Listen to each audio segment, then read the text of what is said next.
Me ollaan nyt täällä Hirvijoen jokisuulla. Ja tässä on aikanaan ollut, mitä tässä on ollut? Metsähallituksen kämppä. Tässä on saunan perustukset.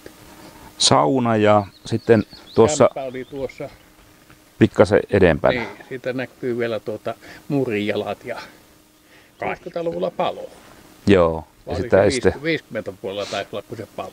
Joo. Ketkä sitä käytti? Metsurit. Täällä kaiket talvet, että kesällä tehtiin hoitotöitä. Joo. Ja perattiin ojia ja siinä oli Tapiolan kaarina, eli Lähteenmäen kaarina kämppäimäntänä. Eli kaikki tämä oli ennen sitä, ennen kuin täällä alkoi sitten nämä turvetuotantohommat.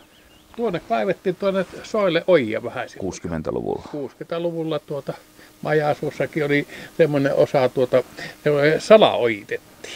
Joo. Osa sitä kaivettiin ojaa ja sitten se turve käännettiin siihen ojan päälle niin se oli semmoinen suu. Joo. Sitä ei säilytetty. Ja siihen aikaan, kun 60-luvulla niitä tehtiin, niin ne ojat kaivettiin suolta suoraan sitten tänne suoraan järviin ja jokiin. Siinä ei mitään ajateltu ja kaiken kaikkiaan niitä turvetuotantoalueita tämän joen vaikutuspiirissä, niin niitähän oli joku 400-500 hehtaaria tässä vuosien varrella. No silloin sitten kiivaimpina vuosina 70-luvusta lähtien, niin kyllähän täällä veden laatu heikkeni, pH-arvot tipahti happamiksi ja kalakuolemia rupesi sitten jo ilmenemään. Särkikalat hävisi joesta kokonaan. Ja järvestä tuosta. Liesjärvessä. Ahaa, että ne on vieläkin. Vieläkään. Ja sitten muita vaikutuksia oli tietysti se, että tämä pohjukka tästä joen edustalta, niin sehän ruohottui ihan kokonaan. Tämä on nyt viimeinen. Torstaina 30. päivä kesäkuuta. Joo. Eli paikallislehti Suurkeuruu kirjoittanut, että Vapo on avoin ainakin avoimien ovien päivänä. Turvallisuus. Turvesoille ei kaivata kutsumattomia vieraita ja hyvästä syystä. Turve syttyy herkästi. Turvetuotannon ympäristöhaitoista käytävässä keskustelusta kiistellään haittojen tasosta ja vaikutuksista, ei niinkään siitä, onko haittoja vai ei. Haittoja on ja siksi Vapo pyrkii ehkäisemään niitä.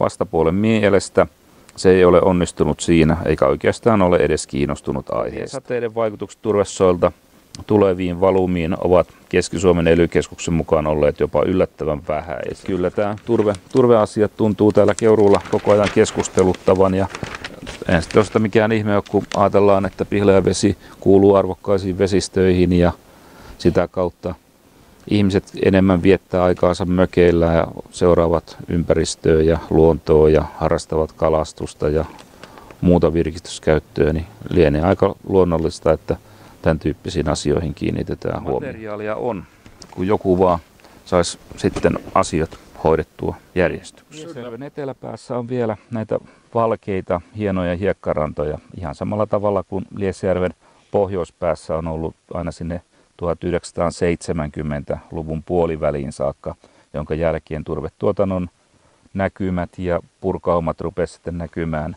erilaisena limottumisena ja sitten humuksen kertymisenä ja sen seurauksena sitten kaislikoitumisena ja mataloitumisena. Täällä järven eteläpäässä tosiaan rannat on vielä hienoja hiekkarantoja.